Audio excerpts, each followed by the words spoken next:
우리 옆에 있는 분들과 인사하겠습니다. 신실함도 연약함도 모두 은혜 안에 있습니다. 네, 한 번 더 인사하겠습니다. 신실함도 연약함도 모두 은혜 안에 있습니다.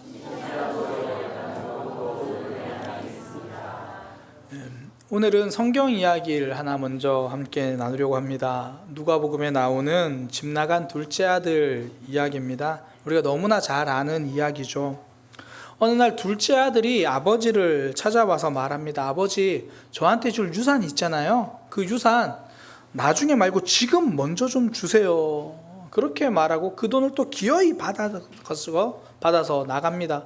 그러다가 쫄딱 망하죠. 그 돈을 다 써버리고 허랑방탕하게 보내버립니다. 나중에는 이제 먹고 살 길이 없으니까 다른 사람 집에 종살이로 들어가서 거기 가서 돼지를 치는 일을 해요. 근데 종살이를 하면 그나마 먹고 살 줄 알았는데 종살이를 하면서도 배부르게 먹지를 못해요. 성경에 보니까 먹을 게 없어서 돼지가 먹는 거라도 그거라도 먹어보려고 하는데 그것도 안 주는 거예요. 그러니까 너무 배가 고프고 힘들죠. 그래서 생각한 게 아버지 집입니다. 거기로 가면 일꾼들도 배를 골지는 않는다. 내가 아버지 집에 돌아가서 차라리 일꾼으로 쓰임 받더라도 내가 아버지 집으로 가겠다. 그러면서 집으로 돌아가는 내용, 그 내용입니다. 그 둘째 아들이 그 돼지 치면서 그곳에 있으면서 왜 아버지의 집을 기억했을까요? 배가 너무 고파서 아버지 집에 먹을 게 있으니까 단지 그 이유일까요? 그가 그 배고픈 가운데서 그 아버지 집을 생각할 수 있었던 가장 근본적인 마음은요, 나는 배신하다시피 그곳에서 나왔지만 가면 최소한 아버지가 나를 일꾼이라도 받아줄 거야, 이 마음이에요. 나는 그곳을 떠나왔지만 내가 갔을 때 거기서는 나를 받아줄 거다.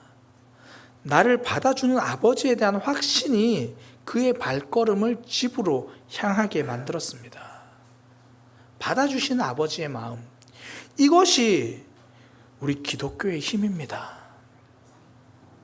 우리가 예수님을 믿을 수 있는 이유, 하나님이 받아주셨기 때문이에요. 하나님과 상관없이 살던 우리를 그냥 받아주시고 용서해 주시잖아요.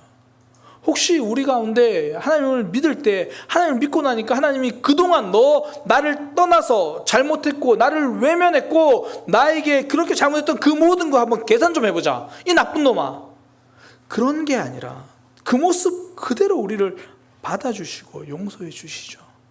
그래서 우리의 신앙 고백은 이렇습니다. 하나님이 나를 받아주셨습니다. 성도는 이 고백으로 살아가는 거죠. 지난주에 우리는 하나님의 타이밍은 지금입니다 라는 제목의 말씀을 함께 들었습니다. 거기에 세 사람이 등장하죠. 예수님을 따르기 위해서 계산하는 사람들, 또 아버지의 장례를 먼저 치르고 오겠다고 한 사람, 그리고 집에 가서 작별 인사를 하고 오겠다는 사람, 전부 예수님 보시기에 합당하지 못한 모습이었죠. 지금 예수님을 따라야 하는데 지금은 그 타이밍 놓친 사람들입니다. 그 말씀으로 우리는 지금 하나님의 말씀을 들어야 한다, 내 영혼 살아나는 일에 집중하자, 그렇게 함께 도전받고 은혜를 나누었습니다. 그런데요, 성도님들이 구역에서 함께 나누면서 그렇게 하나님 말씀에 집중하자는 도전도 나누었지만 함께 나누어진 많은 은혜들이 뭐였냐면 바로 내가 그렇게 계산하던 사람이고 바로 내가 예수님보다 다른 것이 더 우선이었던 그런 바로 내 모습이 그 세 사람과 똑같은데 나는 하나님의 자녀가 되었습니다. 나는 하나님의 은혜입니다. 하나님보다 우선적인 것이 더 많은 나인데도 하나님은 나를 자녀로 삼아 주셨습니다. 그런 은혜를 많은 분들이 고백하는 이야기를 들었습니다. 성도는 그렇게 하나님이 받아주셔서 하나님의 자녀가 된 거죠. 그리고 이 은혜는 구원받을 때 한 번 일회성 은혜가 아니라는 거예요. 성도의 삶 자체가 은혜입니다. 그래서 어떤 분은 지난주에 말씀 듣고 이런 고백을 하셨대요. 하나님께 집중해야 할 타이밍도 지금이지만 은혜도 지금이에요. 저는 지금도 그 은혜를 받고 있어요. 요즘 제 삶이 은혜예요. 하나님 믿고 사는 지금 매 순간이 은혜 속에 있다는 고백이죠. 사실 우리의 삶을 돌아보면 매 순간 하나님 앞에 신실하고 막 거룩하고 막 예배 나오는 게 늘 기쁘고 그러면 좋겠지만 그러지 못하잖아요. 넘어질 때도 있고 신실할 때도 있고. 근데 빈도를 따지면 이렇게 되죠. 넘어질 때도 있고 넘어질 때도 있고 넘어질 때도 있고 신실할 때도 있고. 어떤 분이 우리나라 사계절을 이렇게 표현하더라고요. 우리나라는 사계절인데 봄, 여름, 가을, 겨울. 그러니까 봄과 가을이 너무 짧다는 거죠. 전 이걸 이렇게 설명하고 싶어요. 성도는 연약하다가 신실하고 정말 완악하다가 거룩하고 거의 이게 우리의 삶이잖아요. 그럼에도 불구하고 하나님이 우리를 받아주시죠. 우리의 부족한 모습에도 그래 너는 내 자녀다 이야기를 해주시죠. 이걸 정말 잘 보여주는 사건이 요시야 왕의 죽음이에요. 우리가 지난 3주간 요시야 왕이 잘한 이야기를 들었잖아요. 어릴 때 왕이 됐지만 하나님 믿고 나서 우상을 다 부쉈던 그 모습, 버려야 할 거 버리고 북이스라엘까지 가서 그 영향력을 미쳤던 그 모습, 그리고 그가 성전을 수리하면서 율법 말씀을 받고 그 말씀 앞에서 하나님께 집중했던 모습, 그리고 유월절을 너무나 아름답게 지켰던 요시야 왕이 잘한 것만 봤어요. 정말 신실하고 대단한 모습입니다. 그런데 그의 신실함이 마지막까지 이어지지는 못했다는 거예요. 요시야 왕의 죽음이 왜 죽었냐면 하나님의 말씀을 분별하지 못하고 그 말씀을 따르지 못해서 죽었거든요. 사실 요시야가 이 죽은 이 상황을 좀 살펴보면 그 당시에 이스라엘의 상황이 좀 복잡해요. 이 내용이 어떻게 되냐면 그 전까지는 그러니까 이스라엘 중심으로 주변 강대국이 아수르라는 나라가 굉장히 강대국이었습니다. 이 아수르가 너무 강대국이어서 북이스라엘 멸망시키고 한때는 남유다도 우리나라로 따지면 수도 서울 빼고는 다 점령해버린 뭐 그런 상황이었어요. 그런데 요시야가 왕이 되고 종교 개혁을 할 시점에 바벨론이라는 나라가 다시 힘을 찾습니다. 힘을 갖게 되고 그 바벨론이 아수르를 하나하나 점령해 나가는 거예요. 그래서 이 바벨론이 아수르의 수도도 점령하고 아수르의 도시들을 하나하나 점령하는 거예요. 이 바벨론이 강대국이 되니까 한편으로 저 남쪽에 있는 애굽이라는 이 나라도 원래 전통적인 강대국이거든요. 이 애굽 입장에서는 바벨론 저대로 두면 안 되겠다라는 위협을 느낀 겁니다. 그래서 이 애굽이 선택한 게 뭐냐면 아직까지 아수르의 잔존 저항 세력이 남아있을 때 그 아수르를 도와서 바벨론을 좀 대항해야겠다, 그 결정을 한 거예요. 그래서 애굽 왕의 그 느고가 이제 자기가 군대를 이끌고 바벨론과 싸우러 올라가는 길입니다. 근데 문제가 뭐냐면 바벨론과 싸우러 올라가는 그 길이 이스라엘 땅이라는 거예요. 그러니까 군대가 거기를 지나가야 돼요. 그래서 이 애굽 왕이 군대를 이끌고 바벨론과 싸우기 위해서 군대를 이끌고 올라가는 겁니다. 그런데 이게 요시야의 마음에 안 들어요. 그 이유가 뭐냐면 아니 어떻게 우리나라를 다른 나라 군대가 지나가, 이런 마음이 아니라 요시야가 북이스라엘까지 그렇게 우상을 무너뜨리고 영향력을 미칠 수 있었던 정치적인 그 상황적 이유 중에 하나가 아수르의 몰락이거든요. 그 전에 아수르가 북이스라엘까지 다 점령하고 있었는데 아수르가 몰락하면서 그 기회에 지금 요시야는 종교개혁도 단행했고 점점 그 나라도 이렇게 영향력이 커지고 있는 그 상황입니다. 그러니까 요시야 입장에서는 아수르가 나라를 회복한다? 아수르가 다시 힘을 찾는다? 이거는 위험하거든요. 그러니까 요시야는 지금 애굽 왕이 아수르를 도와주고 그와 함께 바벨론을 대적하려고 하는 것을 막고 싶은 거예요. 그래서 애굽 왕 느고가 군대를 이끌고 가는 그 길목에서 요시야가 막아서는 거예요. 지금 애굽과 이 아수르가 힘을 합쳐서 바벨론을 대항해버리면 위험할 수도 있다. 정치적인 판단을 했죠. 정치적 판단은 잘한 걸 수도 있습니다. 그러나 신앙적인 판단은요, 실패한 거예요. 하나님의 뜻은 그것이 아니었거든요. 요시아가 막아서자 애굽 왕 느고가 사람을 보내요. 사신을 보내가지고 이렇게 말합니다. 유다 왕이요, 나를 방해하지 마십시오. 나는 이스라엘을 공격하려는 게 아닙니다. 바벨론을 치러 하는 거예요. 그리고 이건 하나님의 명령입니다. 하나님이 명령하셔서 속히 가라고 해서 가는 거고, 하나님이 나와 함께 계시니 그대는 하나님을 거스르지 마세요. 그렇게 이야기를 해요. 요시아 입장에서 이거 거부할 수 없는 이야기죠. 보내줘야죠. 아니면 확인이라도 해야죠. 이 당시에 예레미야 선지자도 있었고요, 하나님의 선지자들이 있었거든요. 확인해야죠. 하나님의 뜻인지 아닌지. 그런데 요시아는 그러지 않았어요. 느고의 말을 믿지 않아요. 설마 하나님이 느고에게 말씀하셨겠어, 이런 생각이었던지, 아니면 무조건 아수르는 지금 강성해지면 안 돼, 자기 생각이 너무 강했던지, 어쨌든 그는 하나님의 뜻을 따르지 않아요. 22절에 보니까 정확하게 말해요. 하나님 입에서 나온 느고의 말을 듣지 아니하고, 하나님 입에서 나온 말을 요시아가 듣지 않은 거예요. 그렇게 느고 왕과 싸웁니다. 지금까지 신실했던 요시아, 그의 삶의 마지막에는 하나님의 뜻을 듣지 못해요.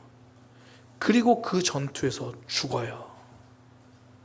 하나님을 잘 따르던 삶이었는데 마지막에는 결국 하나님의 말씀을 듣지 않아서 죽어요. 그러면 성경 이렇게 기록돼야죠. 요시아는 다 좋았는데 끝이 안 좋은 왕이었다.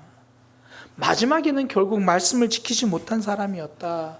이렇게 기록되어야 하는데 하나님은 요시아를 그렇게 말씀하지 않으세요. 여호와 보시기에 정직하게 행했다. 좌로나 우로나 치우치지 않았다. 나의 종 다윗과 같은 왕이었다. 이게 요시아를 바라보는 하나님의 마음입니다. 요시아의 마지막이 참 부족했어요. 어떻게 그 신실한 왕이 저렇게 마지막에 잘못된 선택으로 잘못된 죽음까지 가나, 그렇게 볼 수 있는데 하나님의 마음은 그래도 너 참 잘했다. 그게 하나님의 마음이에요. 흔히 우리가 고슴도치는 자기 새끼도 이뻐한다고 이야기를 하잖아요. 사실 이 고슴도치 이야기하는 게 아니죠. 부모님의 마음을 이야기하는 거잖아요. 부모님이 자녀들을 볼 때 좀 부족해도 그래도 잘하겠지 기대하고 이쁘다 그러죠. 그 대한민국에 있는 큰 질병, 왕자병과 공주병을 만들어낸 사람들이 엄마랑 아빠잖아요. 거울 보면 나도 아닌 거 아는데 아직까지 저희 어머니는 저보고 잘생겼다 그러세요. 거울 보면 저도 아닌 거 알지만, 제가 이 고슴도치도 자기 새끼는 이뻐한다, 이걸 정말 뼈저리 느낀 게 저희 어머니 아버지 모습을 보고 알았어요. 저를 향한 건 잘 모르겠고, 제 조카들이 태어났을 때요. 제 조카들이 태어났을 때 이 첫째가 딸이고 둘째가 아들인데, 이 아들 애기 조그마니까 왜 이런 옷도 입혀보고 저런 옷도 입혀보고 하잖아요. 둘째 조카가 아들 조그만 사내아이 어릴 때 이 알록달록한 군복을 이렇게 입혔었어요. 이거 얼마나 귀여워요. 그런데 저희 아버지 눈에는 귀엽게만 보진 않으시더라고요. 갑자기 야, 너는 진짜 나중에 육군 참모총장이 될 거다. 세상에 뭘 잘한 게 아니고 그냥 군복을 입었을 뿐이에요. 근데 그 아이의 미래가 결정됐어요. 얘는 그렇게 할 거다. 옷뿐 아니라 말 한마디 할 때마다 세상에 이런 천재가 없고, 앉고 일어설 때마다 세상을 바꿀 이런 사람이 없는 거예요. 이게 할머니 할아버지 눈에는 이렇더라고요. 뭐든지 다 이뻐요. 이게 부모의 마음이잖아요. 그런데 이 부모의 마음이야말로 하나님 마음을 가장 닮은 마음이거든요. 우리가 신실하고 잘할 때만 사랑하시고 이쁘다 말씀하시는 게 아니라, 연약하고 완악하고 못난 모습일 때조차도 하나님은 그래, 너 그래도 내 자녀야. 나는 그래도 너를 기대하는 거야. 나는 그래도 너를 사랑해 라고 말씀하시는 거죠. 오늘 우리가 헌금 찬양으로 함께 했던 그 찬양, 제가 청소년 때 이 찬양을 부르면서 참 마음에 늘 와닿았던 게 그거예요. 내 힘과 결심 약하여 늘 깨어지기 쉬우니. 제가 고등학교 때 이 찬양 보고 참 많이 은혜 받았거든요. 청년 때도 이 찬양 보고 참 은혜 받았거든요. 지금도 마찬가지예요. 내 힘과 결심 약하여 늘 깨어지기 쉬우니. 그래도 하나님은 저를 목회자라고 이렇게까지 이끌어 주셨어요. 부족하고 연약하니까 너는 아닌 것 같다, 탈락이라고 말씀하지 않고 그럼에도 불구하고 받아주시는 거죠. 결국 우리의 신실함도 우리의 연약함도 다 하나님의 은혜 안에 있습니다. 때로는 예배 시간이 너무 기다려질 때도 있죠. 근데 때로는 예배가 너무 버거운 순간도 있잖아요. 그런 모습일지라도 하나님은 우리를 안아주시는 거예요. 받아주시는 겁니다. 성도는 이 은혜 안에 있는 사람이죠. 이 은혜를 풍성하게 누릴 수 있는 방법, 오늘 딱 한 가지 함께 나누려고 하는데요. 이 하나님의 은혜를 풍성하게 누리기 위해서 필요한 것, 하나님의 눈입니다. 내 눈으로, 내 기준으로 나를 바라보는 게 아니라 하나님의 눈으로 나를 바라보는 거예요. 처음 제가 이 요시야의 말씀을 준비하면서요, 원래 3주간 말씀을 전하려고 했거든요. 3주간 제가 설교하고 전사님이 마지막 주 설교하면 9월 첫째 주부터 제가 에스라 말씀을 함께 나누려고 했어요. 그래서 이 요시야 왕의 특징이 뭐냐면 이 종교개혁, 그리고 율법 발견, 그리고 6월절이거든요. 이 세 가지를 함께 나누려고 했어요. 그렇게 함께 나누려고 했는데 이 구역 교사님들과 함께 이제 그 6월절 말씀을 나눌 때 한 분이 이런 얘기를 하시더라고요. 성도의 정체성을 저는 하나님의 은혜라고 생각합니다. 요시야의 이야기를 쭉 보면서 저는 요시야의 죽음이 묵상되었습니다. 그가 끝에는 결국 하나님의 말씀을 따르지 않아서 죽었음에도 하나님은 그런 요시야를 보고도 정직하게 행했다, 다윗 같은 신실한 왕이다, 하나님은 그렇게 말씀하셨습니다. 저는 이것이 성도의 정체성이라고 생각합니다. 부족해도 은혜로 보시는 하나님, 성도의 정체성은 은혜 받은 사람이라는 마음이 듭니다. 제가 그 이야기를 듣는데 너무 공감이 되는 거예요. 어쩌면 저도 요시야를 3번으로 나누었던 이유 중에 하나가 잘한 모습만 보고 싶었던 거예요. 종교개혁한 모습, 율법책 발견해서 하나님 앞에 겸손했던 모습, 6월절을 바르게 지켰던 모습, 그런 모습만 아름답고 그 뒤의 모습은 어쩌면 좋은 모습이 아니니까 그건 전하지 말아야겠다. 저는 잘하는 모습만 주목하고 싶었던 거죠. 그러나 하나님의 눈은 달랐습니다. 요시야의 마지막 부족함까지 신실함이라고 받아주시는 거죠. 성도는요, 나의 기준으로 나를 보는 것도 아니고 다른 사람이 나를 어떻게 보느냐 그것으로 보는 것이 아니라 하나님의 눈으로 나를 보는 거죠. 그래야 우리가 다시 신앙생활을 할 힘을 얻잖아요. 외국의 한 TV 프로에서 이 수도원 생활을 취재했습니다. 그러면서 그곳에서 생활하시는 수도사 한 분에게 인터뷰를 한 거예요. 한 30초 동안, 한 30초 정도 가량으로 수도원 생활을 좀 설명해 주시겠어요? 이렇게 이야기를 한 겁니다. 그때 그 인터뷰를 한 수도사가 30초 동안 수도원 생활을 이렇게 짧게 요약했습니다. 우리는 넘어졌다가 다시 일어섭니다. 우리는 넘어졌다가 다시 일어섭니다. 우리는 넘어졌다가 다시 일어섭니다. 30초 동안 그 대답만 했습니다. 진짜 가장 정확한 표현이죠. 수도원에서 말씀을 보든지 기도를 하든지 그 모든 삶 속에서 우리는 넘어졌다가 다시 일어섭니다. 이게 성도의 삶이죠. 어떨 때는 한 달 동안 2달간 넘어진 채로 있을 때도 있지만 또 하나님의 은혜로 일어섭니다. 그 일어섬이 잠시고 또 넘어질지라도 우리는 그렇게 하나님 안에 있는 거죠. 그러니 우리는 하나님의 눈으로 나를 보아야 이 넘어짐 속에서도 빨리 일어나는 거예요. 스스로를 정죄하지 않고 자학하지 않을 수 있는 거죠. 이게 하나님의 눈입니다.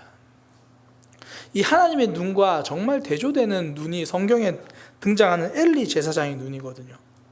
하나님은 부족한 요시야를 보고도 신실하다, 정직하다, 정말 내 마음에 맞는 모습이었다 이렇게 말씀해 주시잖아요.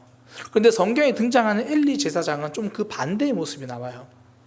성경에 보면 이제 한나라고 아이를 낳지 못하는 여인이 등장합니다. 이 당시에 아이를 낳지 못했다는 건 여인으로서 굉장한 아픔이죠. 그래서 너무 마음이 힘들어서 오늘날로 말하면 교회에 와서 기도하는 거예요.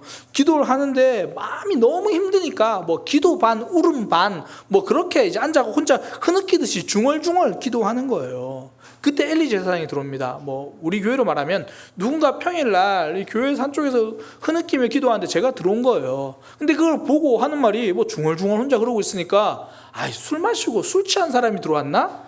그러면서 하는 말이 하나님께 간절히 기도하고 있는 여인에게 너 술 좀 끊어라, 그렇게 이야기를 하는 거예요. 이게 엘리 제사장의 눈입니다. 하나님 앞에 기도하고 있는 모습조차도 술 취한 모습으로 보는 것. 제가 이 말씀을 묵상하면서요, 정말 엘리 제사장 같은 목회자는 되지 말아야겠다고 다짐을 했어요. 사실 목회하다 보면 우리가 좀 더 바른 신앙, 좀 더 성장합시다, 성숙합시다, 그런 의미에서 지금보다 더 나은 모습을 이야기하다 보면 지금 모습은 잘못되었습니다, 혹여나 이렇게 정죄가 더 많은 것은 아닐까. 그래서 잘하고 있는 모습인데도 못하고 있다고 그렇게 엘리 제사장처럼 그런 눈으로 보는 건 아닐까. 그래서 제가 그 말씀을 묵상하면서 묵상 노트에다가 이렇게 적었어요. 기도하는 모습을 보고 술 취했다고 말할 바에는 차라리 술 취한 모습까지도 기도하고 있다고 말하자. 그러니까 누가 봐도 술 냄새가 나서 중얼중얼거려요. 그래도 교회 왔으니까 좀 기도하는 거야. 하나님 앞에 나온 거야. 딴 데서 술 주장 안 하고 교회에서 술 주장하잖아. 그래도 교회에서 술 마시고 오시면 안 돼요. 그러나 내가 정말 술을 마셨는데 오늘 주일이다, 그래도 주일 예배를 지켜야겠다, 네, 오시면 됩니다. 아무도 뭐라 하지 않습니다. 그 술 취한 모습까지도 차라리 기도한 모습으로 보자.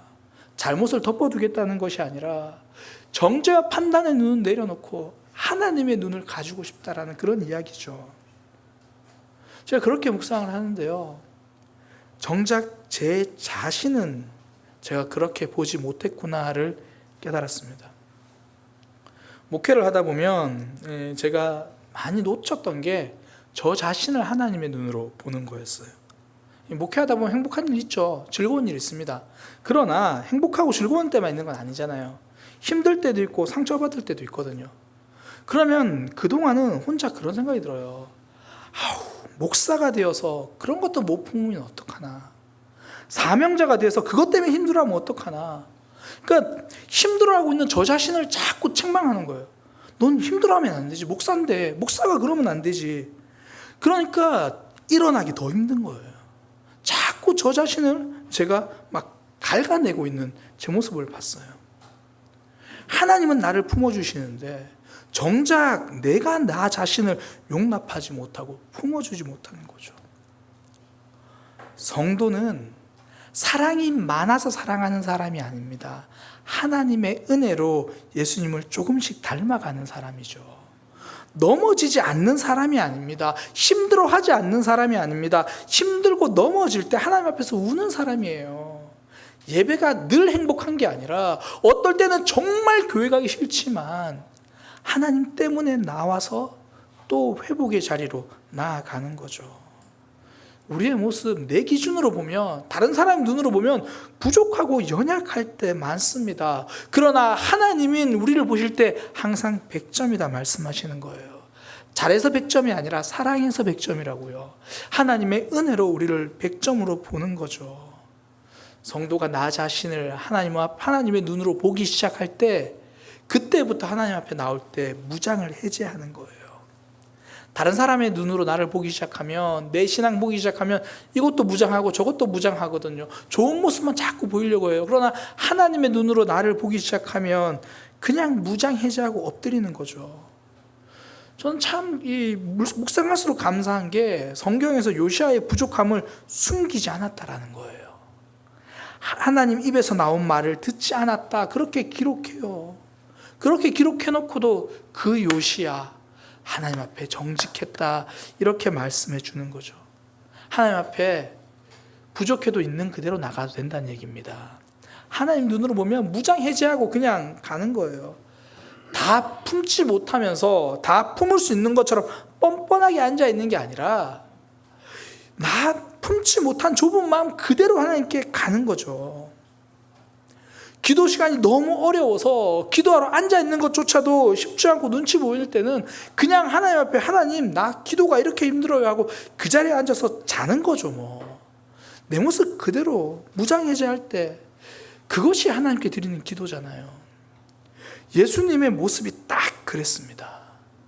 십자가를 지기 바로 전에 하나님의 아들 예수님이 하나님께 이렇게 기도해요. 하나님 저 십자가 지기 싫어요. 그래도 명색이 하나님의 아들인데 괜찮은 척, 잘 이겨내는 척, 이런 거는 거뜬히 이길 수 있다는 그런 모습 보이지 않았어요. 무장해제하고 하나님께 기도했습니다. 또 성경 그걸 또 다 기록해요. 예수님이 얼마나 십자가를 지기 싫었으면 그 땀이 피가 되도록 씨름하는 그 과정을 다 기록해요. 결국 십자가는요, 위대한 하나님의 아들 예수님이 지신 게 아니라 연약한 한 사람 예수가 십자가를 졌습니다. 그렇게 있는 그대로 하나님께 기도하고 나아간 그 역사 속에 인류의 구원은 시작됩니다. 내가 무장 해제하고 나아갈 때 하나님이 역사하십니다. 내 삶의 구원의 은혜가 있는 거죠. 믿음의 능력은 잘하는 모습에서 나오는 것이 아닙니다. 있는 믿음 그대로 솔직하게 나올 때 역사가 일어나는 거예요. 덕지덕지 꾸민 모습이 아니라 하나하나 무장 해제하고 하나님께서 나를 보시는 모습 그대로 나도 주님 앞에 나아가는 거죠. 그때 우리의 삶에 회복의 역사가 일어납니다. 살리는 역사가 일어납니다. 우리의 삶이 기적이 되는 거예요. 최근에 종영한 드라마 이야기 하나 하고 마치려고 합니다. 드라마 이상한 변호사 우영우에 대한 이야기인데요. 이상한 변호사 우영우는 이 자폐 스펙트럼 장애를 가진 이 변호사 이야기잖아요. 사실 그 이야기, 이 드라마를 보고 사람들이 정말 현실성 없는 이야기다라는 이야기를 참 많이 해요. 당장 자폐 스펙트럼을 가진 장애를 가진 사람 중에서 그렇게 특출난 사람은 정말 소수일 뿐더러 이 사회적 편견을 우리 현실 속에서 이겨내기 너무 힘들거든요. 예를 들어 우영우 변호사를 품어주고 이해해준 직장 상사 있었거든요. 이 정명석 변호사인데 사람들이 별명을 뭐라고 지었냐면 유니콘이라고 지었어요. 그러니까 현실은 없는 동물이라는 거예요. 그러니까 그런 직장 상사는 현실에 없다. 그리고 끝까지 우영우를 도와주는 봄날의 햇살이라고 별명을 가진 그 동료 변호사 최수연, 그런 사람들, 그리고 남자 주인공은 자폐 스펙트럼을 가진 우영우 변호사를 좋아하고 사랑 고백하는 이런 사람들, 현실엔 없다는 거예요. 오죽하면 누가 그런 얘기를 썼더라고요. 다들 자기 자신이 봄날의 햇살 도와주는 최수연인 줄 아는데 현실은 우영우를 괴롭히는 권모술수 권민우 같은 사람이다. 이게 우리 현실이다. 그렇게 적었더라고요. 굉장히 공감이 돼요. 그러니까 사실 그 드라마 너무 비현실적이죠. 근데 그 드라마에 딱 현실적인 게 하나 있어요. 우영우 아버지의 마음이에요. 모습은 달라도요, 지금도 내 자녀의 자폐 스펙트럼 자녀 그 장애를 품어주는 부모의 마음은 똑같아요. 사람들은 내 자녀의 장애를 보고 차별하고 꺼려하고 손가락질을 해도 그 내 아이를 세상 그 누구보다 사랑하고 품어주고 안아주는 그 부모의 마음은 현실이에요. 그게 진짜예요. 사랑을 표현하는 방법은 달라도 좀 어설프긴 해도 그 부모의 마음은 드라마가 아니라 현실입니다. 그리고 그것이 우리를 바라보는 하나님의 마음입니다. 우리의 믿음이 조금 망가지긴 했어도, 우리의 영혼이 좀 많이 부족하긴 해도 하나님은 우리를 그대로 사랑하시고 품어주시는 거예요. 그 하나님의 눈으로 나 자신을 보는 역사가